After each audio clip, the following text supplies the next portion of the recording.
সেখানে একটা ঘটনা ঘটেছে, 3 জন নিহত হয়েছে, আইন শৃঙ্খলা বাহিনীর সদস্য আহত হয়েছে।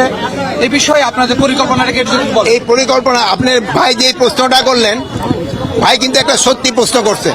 আপনি দাঁড়ায় যান। এই যে প্রশ্নটা করছেন, আরে ভাই যে প্রশ্নটা করছেন, আবার আপনি প্রশ্নটা একটুখানি বলেন, ওনারা তো শুনে নেই। বলে যে ভারতের ইন্ধনে বা ফ্যাসিস্টদের ইন্ধনে এই ঘটনাটা ঘটাচ্ছে। তা আমরা এটা যেন ঘটাতে না পারে, এই জন্য আমরা আমাদের সর্বাত্মক ব্যবস্থা নিচ্ছি। এবং আমাদের যে উপদেষ্টা মানে প্রদীপ ভাই, আবার পার্বত্য চট্টগ্রামের যে উপদেষ্টা, উনি ওই জায়গায় আছেন, উনি এই জিনিসটাও দেখতেছেন। উনি আইন শৃঙ্খলা বাহিনী এবং লোকাল লিডারদের সাথে কথা বলছেন। এখন পরিস্থিতি মোটামুটি সন্তোষজনক অবস্থায় আছে। তা আপনারা জানেন, কিছু সন্ত্রাসী পাহাড়ের উপরে থেকে তারা ফায়ার করছে এবং এই হাতিয়ারগুলি